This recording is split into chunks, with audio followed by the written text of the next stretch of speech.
Eh, jazakumullah khairan katsiran wa barakallahu fikum. Bismillahirrahmanirrahim. Assalamualaikum warahmatullahi wabarakatuh.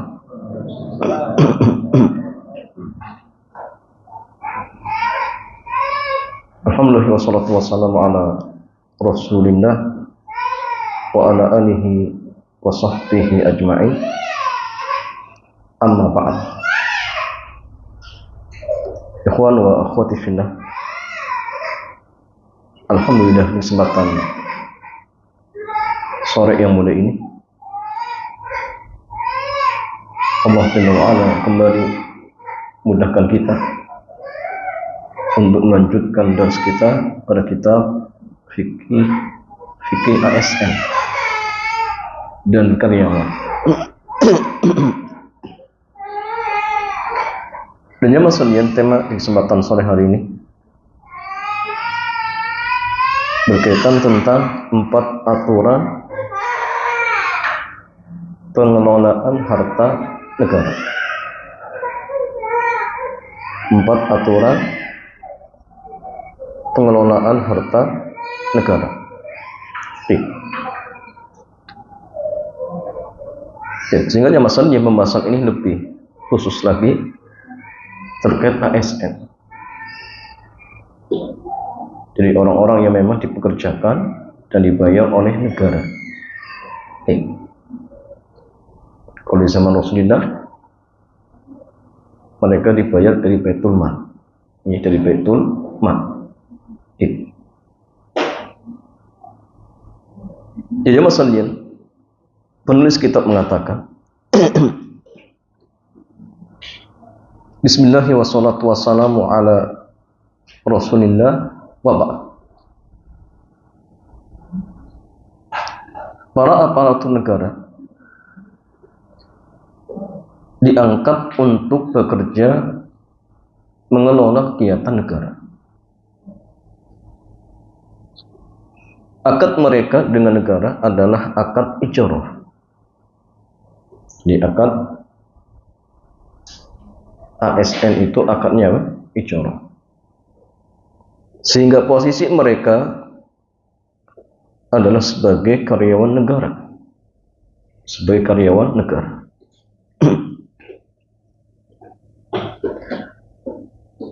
Makanya masalahnya, hak apa saja yang boleh mereka dapatkan dari negara? Jadi hak apa saja yang mereka dapatkan dari negara. Dan prinsip apa yang perlu dikedepankan bagi para pemimpin ketika mengambil harta negara. Ya, sikapnya seperti apa? Ya. Makanya masalahnya, jika kita bicara ideal, kita bisa mengaca kepada praktek yang dilakukan para pemimpin muslim di masa sahabat. Itu idealnya. Contoh mereka. Lihat bagaimana pengaturan keuangan negara di masa para sahabat radhiyallahu ta'ala anhum ajma'in. Ini idealnya. Terutama jamaah sekalian, khulafaur rasyidin. Ya, khulafaur rasyidin. Dan jemaah sekalian, ada beberapa riwayat yang menyebutkan tentang bagaimana cara mereka menggunakan harta negara. Dan contoh dari mereka bisa dijadikan sebagai prinsip dalam mengelola keuangan negara. Ini penting. Ya. Yang pertama, mengedepankan sikap hati-hati. Ini penting, mengedepankan sikap hati-hati. Bagi Khalifah Umar bin Khattab, harta negara ibarat harta anak yatim. Ini Umar, ya. Ini Umar. Sehingga posisi pemerintah dalam mengelola harta negara sebagaimana layaknya pengelola harta anak yatim. Dan sikap Umar. Makanya masalahnya sebagaimana wali-wali yang disalahkan mengurus harta anak yatim, maka mereka harus berhati-hati. Karena kalau dalam artian tidak amanah, ancamannya neraka jemaah. Ancamannya neraka. Harisah bin Mudarrib beliau menyebutkan salah satu cuplikan pernyataan Umar sewaktu beliau menjadi khalifah. Ia mengatakan, inni ansaltu nafsi min malillahi mangsilata mal yatim.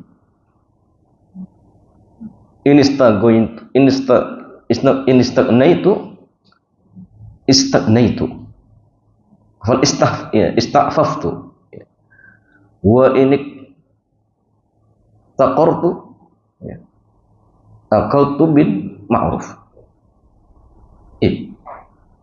Aku memposisikan diriku terhadap harta Allah, maksudnya harta negara, seperti posisi harta anak yatim. Jika aku berkecukupan, aku tidak akan mengambilnya. Dan jika aku membutuhkan, aku akan mengambilnya dengan cara sewajarnya. Bayangkan, ini khalifah coba. Bukan sekedar presiden. Lebih dari itu. Kalau Umar nggak butuh, nggak akan ngambil. Kalaupun butuh, secukupnya saja. Secukupnya. Saking kehati-hatiannya jemaah. Dan inilah contoh pemimpin-pemimpin Islam. Makanya jemaah sekalian, ketika kita melihat bagaimana Islam mengatur atau memberikan standar untuk mencari pemimpin, pemimpin yang ideal. Di antara salah satunya maksudnya jangan pilih pemimpin yang minta-minta jadi pemimpin, itu jangan. Kenapa? Karena yang terjadi akhirnya mereka tidak amanah. Karena ketika mereka ingin menjadi pemimpin karena minta-minta, karena ingin, sehingga terkadang dari mereka menghalalkan segala cara. Pas jadi, ingin segera balik modal. Itu yang terjadi jemaah.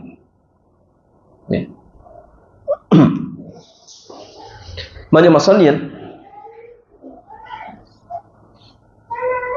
Allah Jalla wa'ala mengajarkan tentang aturan yang berlaku bagi pengelola harta anak yatim. Allah berfirman, wa man kana ghaniyan falyasta'fif wa man kana faqiran falyakul bil ma'ruf. Barang siapa di antara pemelihara itu dia mampu, maka hendaklah dia menahan diri dari memakan harta anak yatim. Dan barang siapa yang miskin, maka bolehlah dia makan harta itu menurut kadar sewajarnya, dengan cara yang ma'ruf. Tidak boleh berlebih-lebihan untuk jalan-jalan. Itu nggak boleh jemaah. Tidak boleh. Artinya masuk dalam mengelola harta anak yatim, seseorang dituntut untuk mengedepankan sikap kehati-hatian. Jangan sampai dia mengambilnya dengan alasan yang tidak benar. Diambil untuk belanja, misalkan jemaah makanan, harus berani mempertanggungjawabkan. Karena ditanya oleh Allah, ya Allah, dulu saya nggak punya uang. Kalau tidak menggunakan harta anak yatim, kami mungkin kelaparan. Siapkan jawaban.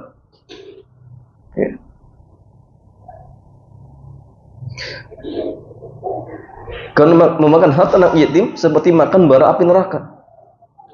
Allah Jalla wa Ala berfirman, innal ladzina ya'kuluna amwalal yatama zulman innama ya'kuluna fi butunihim nara wa sayaslawna sa'ira.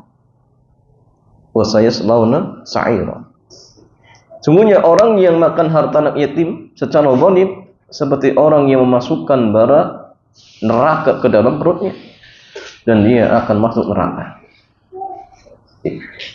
Sehingga jamaah sekalian, andai prinsip ini diterapkan, pemerintah tidak boleh mengambil lebih dari haknya.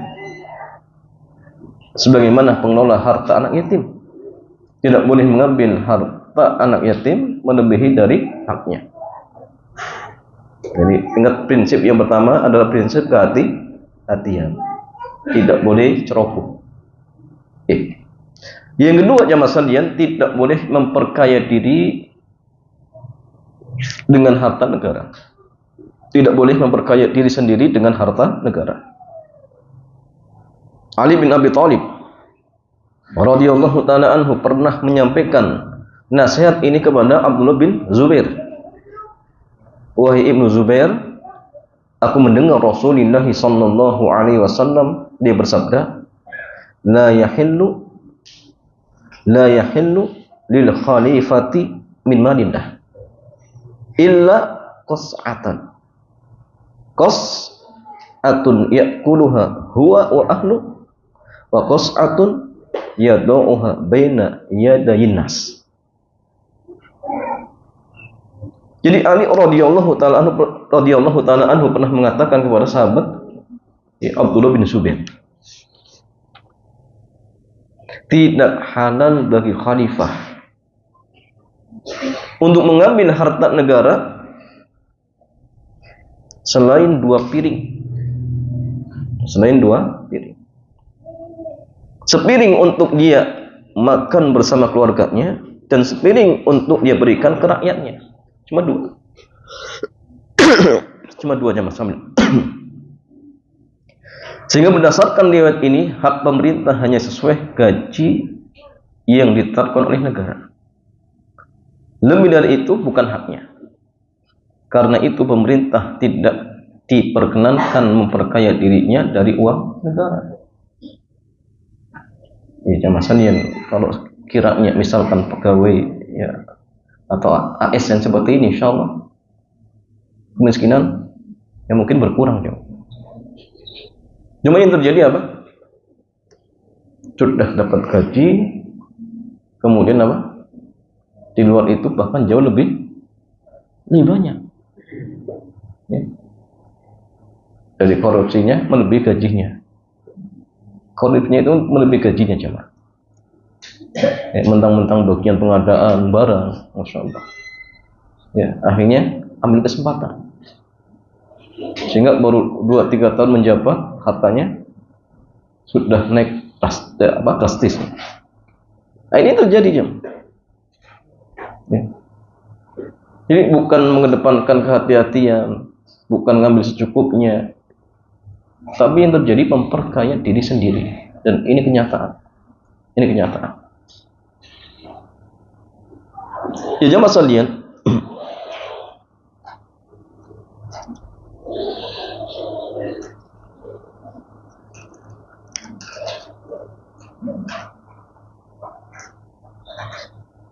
di samping itu pengelola harta anak yatim tidak boleh memperkaya diri sendiri dengan mengambil harta anak yatim. Demikian pula pengelola harta negara tidak boleh memperkaya diri sendiri dengan mengambil kekayaan negara. Ini yang kedua. Ya. Jadi tidak boleh memperkaya diri sendiri dengan harta negara. Yang ketiga, aparat pemerintah berhak mendapatkan upah atas kerjanya. Berhak. Ya. Terdapat beberapa riwayat yang menyebutkan kebijakan tentang hal ini di masa Khulafaur Rasyidin. Di antaranya, pertama jamaah, keterangan dari Atha bin As-Sa'id, ya. Atha bin As-Sa'id rahimahullahu jalla wa ala, di mana di masa Abu Bakar menjadi khalifah, beliau pernah berangkat ke pasar pagi-pagi sambil memikul kain untuk diperdagangkan. Bayangkan, ya Abu Bakar khalifah tapi jualan kain. Kira-kira ada tidak jemaah? Presiden jualan apa? Nasi kucing kan? Hanya nggak ada jemaah. Ya. Ini ya, Abu Bakar, masya Allah. Lalu beliau bertemu Umar bin Khattab radhiyallahu ta'ala anhu dan Abu Ubaidillah bin Jarrah. Maka ditanya, mau kemana wahai Khalifah Rasulullah? Tanya Umar. Abu Bakar menjawab, mau ke pasar. Apa yang akan Anda lakukan sementara Anda telah memimpin kaum muslimin? Ya. Ini tanya Umar. Maka Abu Bakar pun menjawab, lalu dari mana aku akan menafkahi keluargaku kalau dalam arti tidak jualan? Ya. Dan kemudian Mas Sandian, kata Umar, ya, coba kemari, kami akan tetapkan gaji untuk Anda.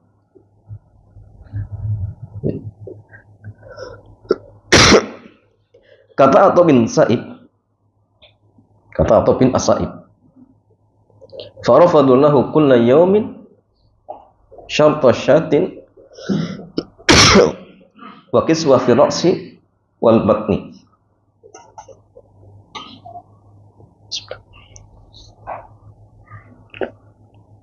Kemudian mereka berembuk dan memutuskan bahwa setiap hari Abu Bakar berhak mendapatkan setengah ekor kambing dan pakaian yang cukup untuk menutupi kepala dan perut. Ya, setiap hari cuma dapat setengah ekor kambing, itu saja. Ya. Yang kedua, masuk keterangan dari Aisyah.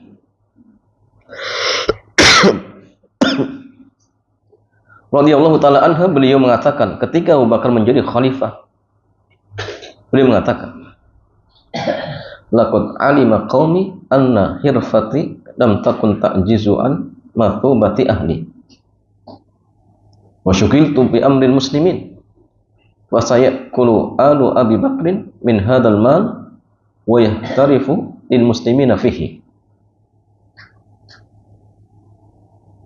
Abu Bakar mengatakan, kaumku telah mengetahui bahwa pendapatanku tidak cukup untuk memenuhi kebutuhan keluargaku. Sementara aku sibuk mengurusi kaum muslimin. Maka keluarga Abu Bakar makan dari harta negara dengan dia mempekerjakan dirinya untuk kaum muslimin. Itu pun ya masalahnya dengan mempekerjakan dirinya untuk kaum muslimin. Keterangan yang ketiga dari Abu Umamah bin Sahal, bahwa ketika Umar menjadi khalifah menggantikan Abu Bakar, beliau tidak mengambil harta negara selama beberapa waktu sampai beliau kepepet untuk hal itu. Lalu beliau mengajak para sahabat untuk bermusyawarah.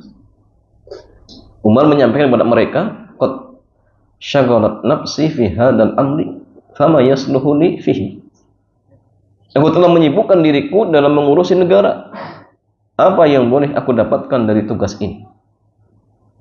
Utsman menyampaikan, silahkan ambil dan berikan sebagian untuk keluargamu. Umar tanya kepada Ali, menurutmu bagaimana? Kata Ali, bida'un wa asya'un fa akhadha Umar bidzalika. Ambil untuk makan siang dan makan malam. Lalu Umar pun mengambil jatah itu. Itu saja jam. Jadi gajinya khalifah cuma apa? Untuk makan siang dan malam. Sudah gitu. Gak berani lebih dari itu jamasannya. Tidak memperkaya diri. Ya. Jadi kalau seandainya pemimpin kita seperti ini, hati-hati ya. Masya Allah. Negara aman ya, Mas. Ya. Negara aman. Fakir miskin mungkin ada mungkin sedikit. Tapi yang terjadi ketika mereka sudah menduduki jabatan, ya, mereka apa? Menganggap ini kesempatan. Bahkan satu orang kadang-kadang apa? Merangkap banyak jabatan. Fisiknya ya tidak dari situ, tapi namanya. Jadi gajinya apa? Ya, double. Nah, ini yang terjadi. Yang miskin semakin miskin, yang kaya semakin kaya. Kemudian masalah prinsip yang keempat, aparat berhak mendapatkan upah dari kerjanya meskipun dia orang kaya. Meskipun dia orang kaya. Dulu ada beberapa sahabat dan tabi'in yang hidupnya berkecukupan. Lalu mereka ditunjuk untuk menjadi amil zakat atau menyelesaikan tugas tertentu dari negara. Mereka tetap diberi dari negara, sekalipun sebagian dari mereka menolaknya. Dulu ada tabi'in bernama Abdullah bin As-Sa'di. Di masa Khalifah Umar, beliau mendapat tugas dari negara untuk menyelesaikan urusan tertentu. Namun beliau tidak bersedia menerima gaji. Ketika ditanya oleh Umar, ia pun menjawab, "Inni li afrasan wa a'badan. Wa ana bi khairin. Wa uridu an takuna umalati shadaqatan 'alal muslimin." Saya memiliki beberapa ekor kuda, beberapa budak, dan kondisi hidupku baik, dan aku ingin gajiku menjadi sedekah bagi kaum muslimin. Mendengar ini, Umar pun memberikan nasihat kepadanya. La taf'al fa inni kuntu aradtu alladhi aradta fa kana Rasulullah SAW yu'tini al-ata'a fa aqulu a'tihi afqar ilaihi minni. Kata Umar, jangan seperti itu. Dulu aku memiliki keinginan sebagaimana yang kamu inginkan. Suatu ketika Rasulullah SAW memberiku harta. Lalu aku sampaikan, mohon berikan ke orang yang lebih butuh dibandingkan saya. Kemudian Umar melanjutkan, hatta a'tani marratan malan faqutu a'tihi afqara ilaihi minni. Faqala Nabi sallallahu alaihi wasallam, khudhu fatamawwalhu wa tasaddaq bihi. Sampaikan,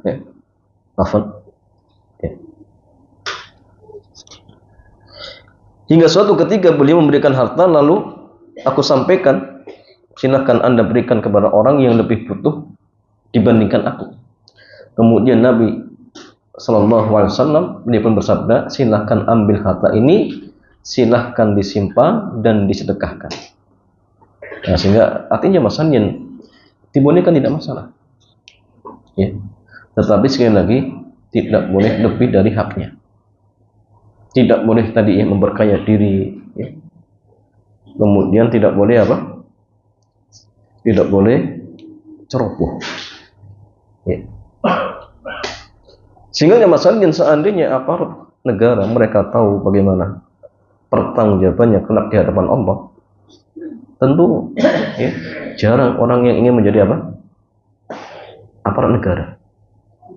Pertanggungjawabannya tidak remeh jamaah. Pertanggungjawabannya di hadapan Allah, begitu pula jemaah di hadapan kaum muslimin. Ya.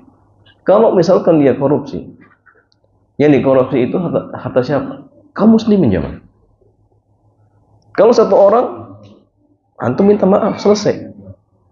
Tapi kalau uang negara yang diambil, antum harus minta maaf ke seluruh rakyat Indonesia. Dan itu sulit ya, sulit. Makanya cara untuk tobatnya bagaimana? Kalau pernah korupsi ya kembalikan ke negara, kembalikan ke negara. Ya. Tidak boleh apa? Kemudian dimanfaatkan untuk pribadinya, nggak boleh coba. Karena itu uang negara. Di samping dia harus tobat kepada Allah Subhanahu wa Ta'ala. Cuma masalahnya banyak orang yang tidak paham dengan konsekuensinya. Ya. Dikira dengan dia menjadi pejabat ataupun aparat negara, semua apa? Ya, semua akan dipermudahkan. Ya, urusan dunia mungkin iya, tapi urusan akhirat belum tentu jemaah. Makanya kalau misalkan kita kebetulan diberikan nikmat atau apa jemaah, ujian, bukan ujian menjadi aparat negara, maka ya berhati-hati dan amanah. Masuk tepat waktu, pulang juga harus tepat waktu. 1 menit terlambat itu sudah apa? Korupsi waktu. Sebelum waktu kemudian pulang, ini juga sama. Apalagi jam-jam kerja kemudian apa? Keluyuran, nongkrong di warung. Ya. hampir istirahat baru kembali ya ke kantor. Di kantor ya tidur, kan tadi sudah makan ya. Mau istirahat makan dulu, pas jam istirahatnya tidur di kantor. Nah ini jamaah sekalian jelas ya, dia tidak amanah padahal sudah dibayar waktunya, ternyata hanya tidur di tiduran dan dia nggak sadar. Pertanggungjawabannya kelak berat di hadapan Allah Subhanahu wa Ta'ala. Nah, sehingga ikhwan wa akhwati fillah, kalau misalkan kita yang mungkin kebetulan ya, ada yang menjadi aparatur negara, maka hendaklah amanah, banyak berdoa ya, kemudian banyak amal soleh, barangkali banyak melakukan kekeliruan ya, dan banyak istighfar. Itu penting jemaah. Jangan berbangga diri kemudian malah ya menjadikan jabatannya sebagai kesempatan untuk mengelabui atau membohongi rakyat. Hati-hati. Wallahu ta'ala a'lam bishawab. Ya, demikian jemaah sekalian, mudah-mudahan bermanfaat. Selanjutnya untuk memperluas pembahasan seperti biasa kita buka tanya jawab. Dipersilakan. Tadi ada Iwan yang boleh ya.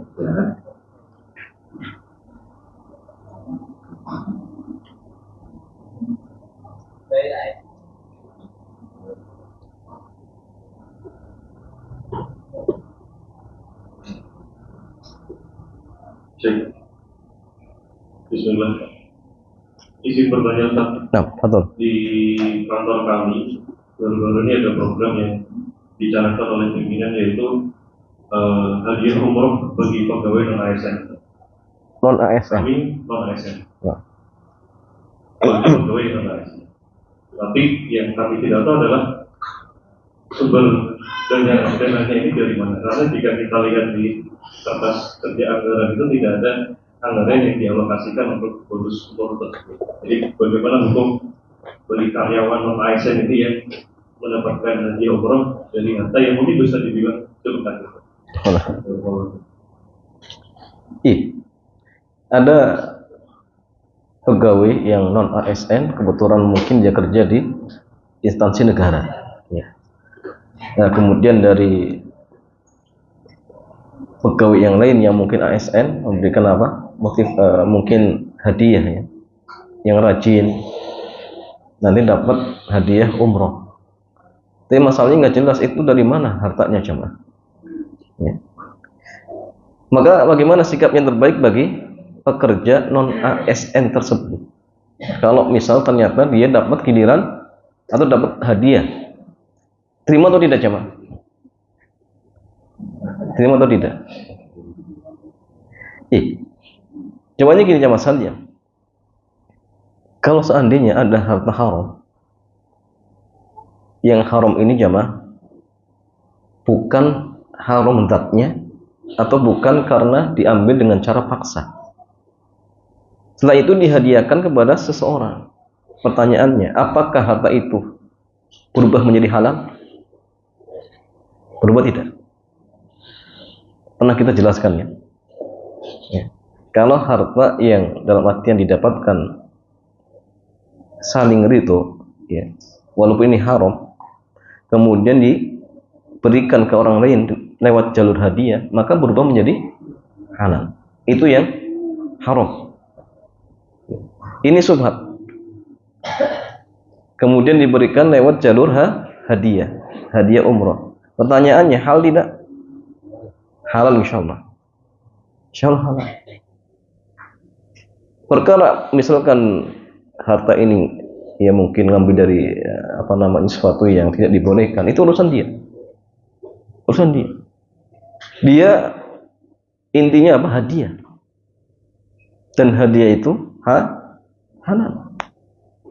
Syekh Muhammad bin Shalih Al-Utsaimin beliau memberikan kaidah tentang masalah ini. Beliau mengatakan, al-malul haram min kasbihi fahuwa haramun likasibi faqat. Jadi harta haram karena cara mengambilnya, maka yang haram itu bagi yang ngambilnya. Adapun yang diberikan lewat jalur hadiah maka halal. Maka halal. Sehingga bagi mereka yang kebetulan bolehkah karyawan itu melakukan absensi pulang yang dinamakan 1 jam? Absensi pulang? Ya. Oh, terhitung lembur kan? 1 jam sudah dihitung lembur. Jadi dianggap dihitung lembur. Karena asumsinya, maksudnya ini di perangkat jam akan dihitung lembur. Ya, gitu. Karena asumsinya walau jam office sudah selesai, terkadang dia masih harus bekerja di mes. Tapi masuk kerjanya sudah tepat. Masuk kerja sudah tepat, cuma pulangnya lambat 1 jam. Ya, dia sengaja absensi di perangkat kerja karena dia merasa bahwa dia bekerja overtime di mes, bukan di kantor. Jadi lambatnya dia memang kerja atau dalam artian santai-santai. Nggak tahu ini. Dulu kemudian sampai pulangnya biasa 1 jam. Kalau memang dia kerja, ya jelas itu apa? Tapi kalau dalam artian hanya duduk-duduk, ya nggak boleh sih. Perkara kemudian dia kerja terus, ya memang kewajibannya itu aja. Waktunya sudah diberi oleh perusahaan seperti itu. Walaupun kan perusahaan tidak boleh tidak boleh dalam artian ya berlebihan langsung. Ya waktunya untuk istirahat sejenak. Memang semua jam digunakan untuk kerja. Ya. Harus itu yang kondisi kita seperti itu. Tapi memang kalau memang ada yang kerja dalam artian lebih 1 jam dan untuk kerjanya iya lembur. Tapi kalau hanya duduk misalkan nanti atau sampai 1 jam kemudian ngomong saya lembur, nah ini nggak boleh seperti itu. Harus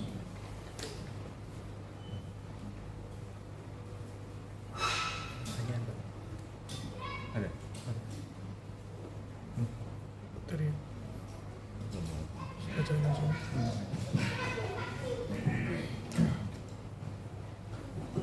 Bismillah, ada pertanyaan dari jemaah Ustaz terkait outsourcing. Bismillah, Ustaz izin bertanya, apakah ada aturan berapa persen yang diizinkan atau standar komisi dari agen untuk mengambil keuntungan agar gaji yang diberikan ke outsourcing tetap wajar, karena biasanya gaji outsourcing akan dapat potongan. Syukron. Iya.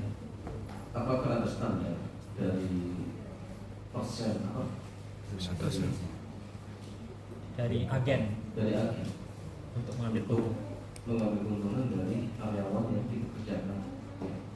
Zaman ini tidak ada batasan tertentu. Ini kembali kepada apa? Kesepakatan. Karena outsourcing misalkan dia cari 10 poin misalkan. Kemudian akan ditawarkan perusahaan-perusahaan. Dari outsourcing dia tawarkan gaji dari kami 3 juta. Kemudian setelah itu dia tawarkan kepada perusahaan 5 juta. Boleh?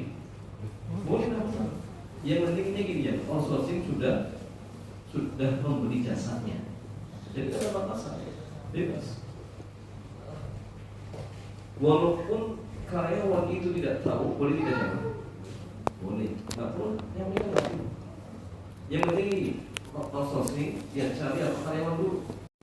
Dia rekrut ada 10 orang, mungkin satpam atau office boy misalkan. Dia rekrut dulu.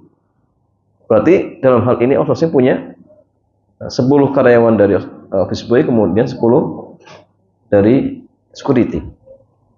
Kemudian dia akan jual. Dia sudah beli waktunya. Kamu nanti kerja di kami sebulan dapat 3 juta. Kemudian dia tawarkan ke perusahaan-perusahaan. Saya punya 10 karyawan security, 1 orangnya gajinya 5 juta. Asumsinya apa? 3 juta untuk karyawannya, 2 jutanya untuk dirinya. Boleh, enggak masalah. Enggak masalah. Atau mungkin 10 juta. Gaji 10 juta. 7 juta diambil outsourcing, kemudian dia cuma 3 juta. Boleh. Enggak masalah. Karena apa ya, Ma? Karena dia sudah membeli jasanya. Maka boleh bagi dia untuk menjual jasa itu ke orang lain, terserah dia. Boleh, bebas. Dan nggak perlu kemudian ngasih tahu kepada pegawainya. Wah, untungnya 7 juta loh. Ya jangan, nggak perlu. Itu urusan dia. Ya. Makanya silakan antum buat seperti itu ya. Antum cari 10 tukang misalkan. Nanti kalau ada orang mau buat apa? Buat rumah, antum bayar, antum jaga anaknya sehari 200. Antum tawarkan kepada pemilik rumah, satu orang 300. Antum saya di rumah dapat apa? 100.000. Boleh jemaah. Tidak masalah. Seperti itu. Wallahu ta'ala a'lam bishawab.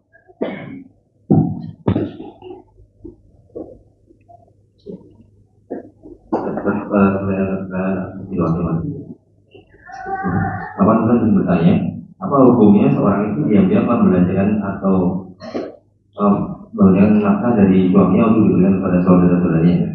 Apakah izin dahulu, jika sudah lanjut, apakah istri berdosa? Ya, ini uang suami. Ya. Apakah jamaah sekalian istri boleh membelanjakan uang suami diam-diam untuk kebutuhan keluarganya? Jawabannya nggak boleh, tidak diperbolehkan. Dan apakah hal ini dianggap pencurian? Dianggap tidak jamaah? Iya, pencurian. Sehingga wajib bertobat dan minta kepada suaminya untuk dihalalkan. Mas, kemarin saya ngambil uang loh. Sampaikan ya Pak. Jadi istri boleh ngambil harta suami kalau sebentar apa jamaah? Kalau suami tidak memberikan hak nafkahnya. Dan itu pun diperbolehkan sebatas apa? Nafkah untuk dirinya, untuk anaknya. Silakan, tidak masalah. Lebih dari itu nggak boleh. Ya. Sehingga kalau suami sudah memberikan haknya, maka istri tidak boleh ngambil diam. Kalau butuh, misalkan untuk bantu keluarganya, sampaikan mas, mohon maaf keluarga saya lagi apa butuh. Ya, mungkin ya minta untuk membantu. Kalau diizinkan silakan, tidak masalah. Tapi ingat tidak boleh diam. Tapi kalau hartanya sendiri bebas, boleh. Kemudian dia kerja misalkan, kemudian sebagian gajinya mau sedekahkan atau hadiahkan untuk keluarganya, boleh. Walaupun yang terbaik apa jemaah?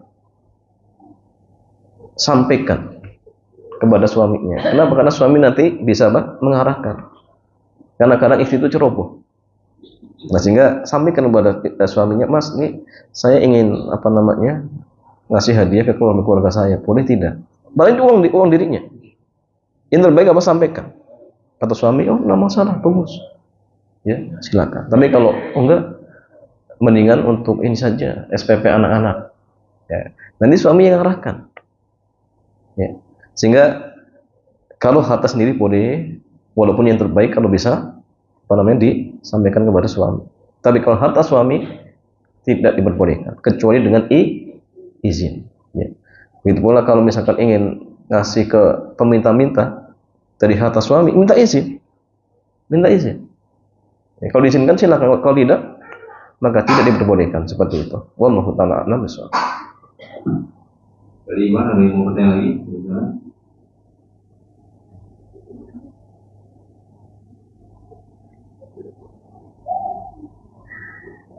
Ustaz, menyambung dari pertanyaan yang pertama tentang AS yang mendapatkan dana umroh.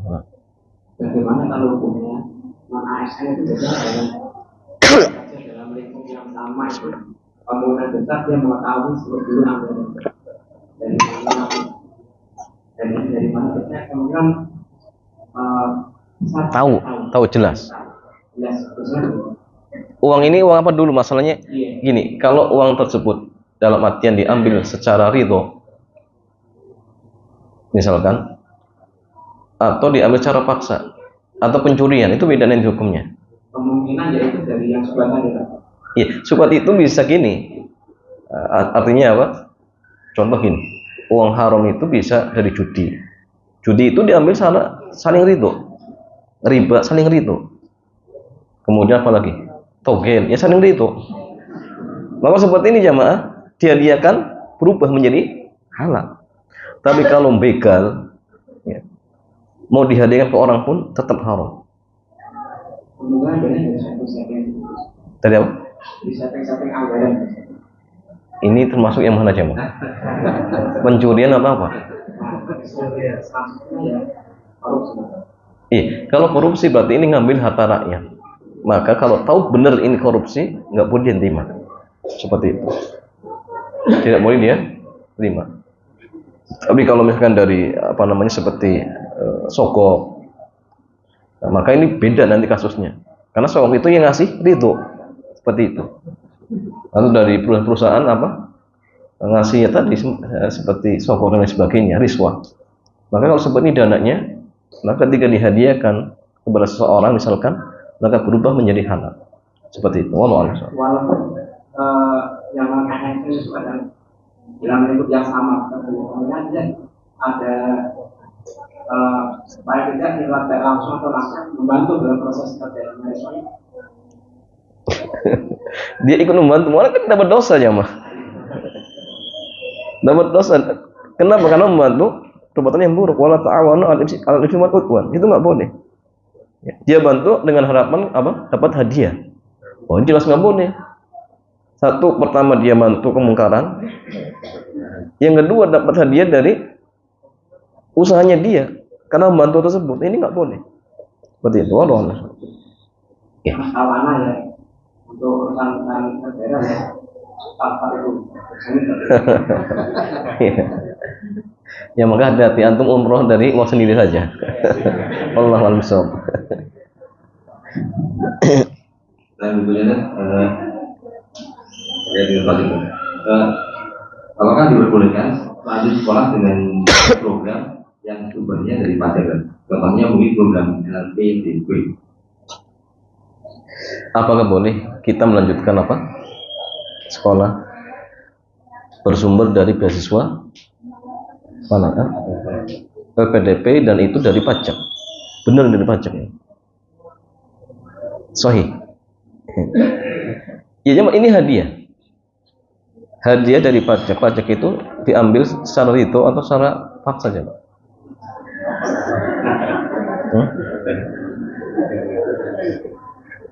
Ridho atau paksa?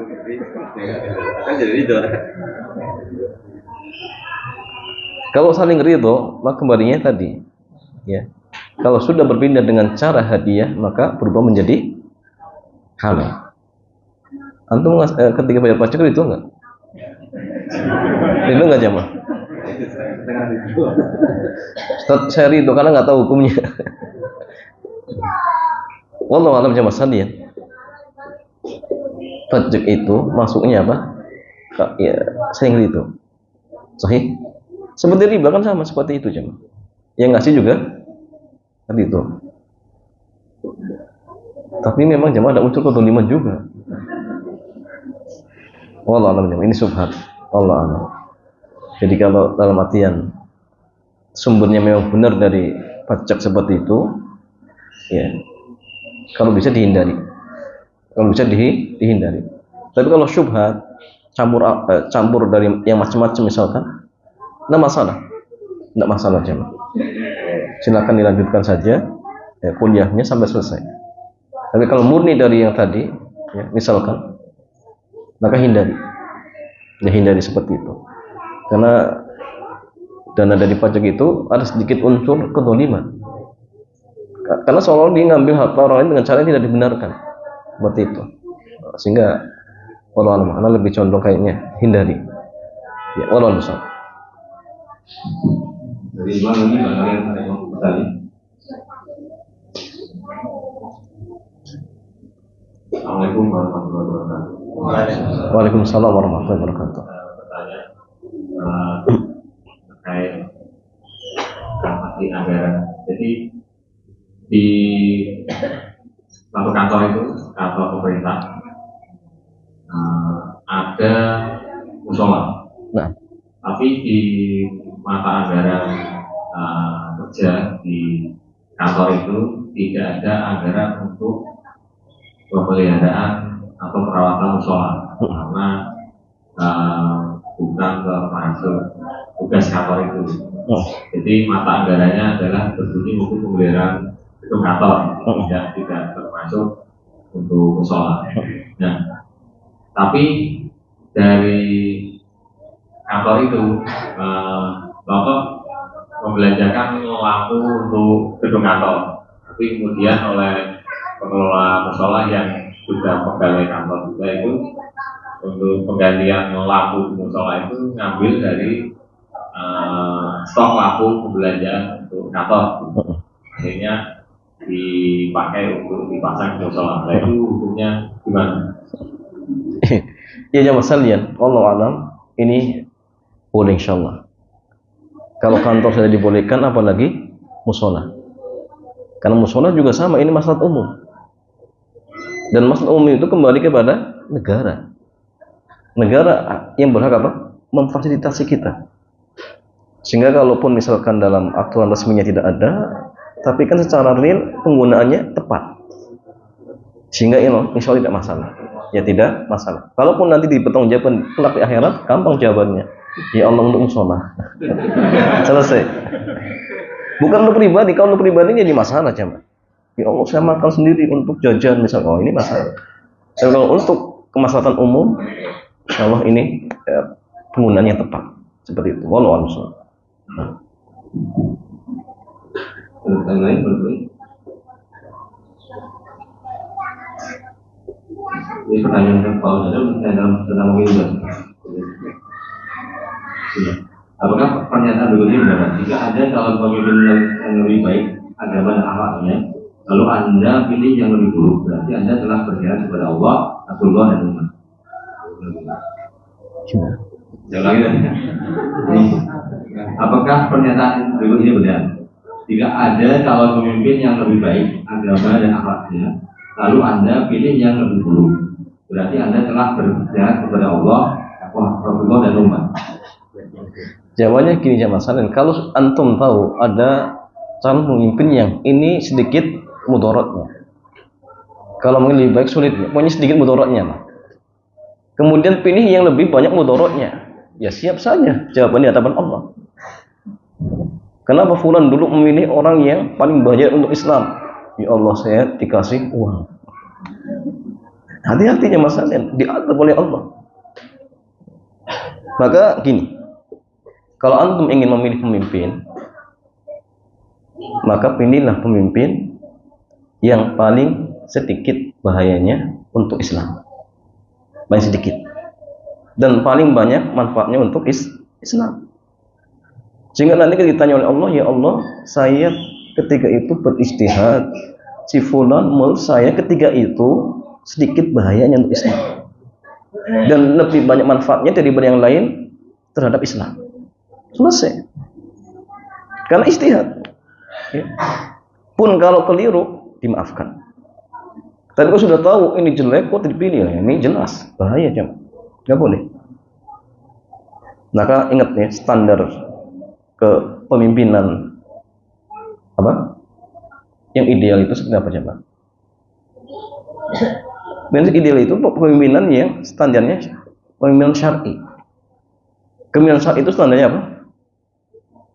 Seperti kepemimpinan apa Rasulullah. Bagaimana jemaah? Yang saya sebutkan. Pertama apa? Siddiq, amanah, kemudian fatona, tablik. Ya. Tambah satu, kuat. Ya. Pertama, siddiq, jujur orangnya, nggak suka bohong. Ya. Yang kedua apa? Amanah. Ya. Gak benar khianat. Yang ketiga, tablik, berani menyampaikan kebenaran. Yang keempat, cerdas. Dari debat itu yang cerdas siapa? Yang kelima, kuat. Kuat ya masalahnya. Itu standarnya. Dan kita mengetahui itu bukan dari janji, ingat ya. Janji itu semua orang bisa. Tapi dari apa? Track record. Dari apa? Jejak. Rekam jejak. Atau melihat aja dari calon-calon itu sebelum seperti apa? Lihat. Mana yang lebih tadi amanah, mana yang lebih cerdas, Kalau antum sudah beristihad, ya Allah, saya pilih yang ini karena menurut saya dia seperti ini. Ternyata keliru jamaah. Kedepannya hianat. Sudah. Karena ketika kita memilih, ya ketika itu aja. Istihad saya ketika itu dia harus seperti itu. Perkara kedepannya, ya ini urusan beda lagi jamaah. Sekarang dia jujur ke depannya, tergoda dunia, mungkin saja. Yang penting ini sekarang. Sekarang yang mau kita pilih itu seperti apa pemimpinnya. Jangan sembarangan. Ya tidak boleh sembarangan. Seperti itu. Wallahu ta'ala a'lam bishawab. Dalam melihat Anda gimana? Apa? Dalam melihat perintah yang kemudian dari Islam, apa bisa dibenarkan? Ya nggak boleh.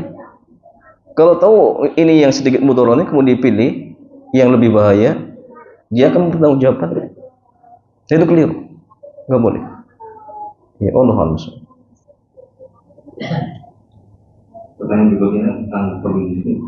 Terus bagaimana dengan calon presiden yang memberikan iming-iming, namun apabila telah menjadi presiden tidak mampu memenuhi janjinya?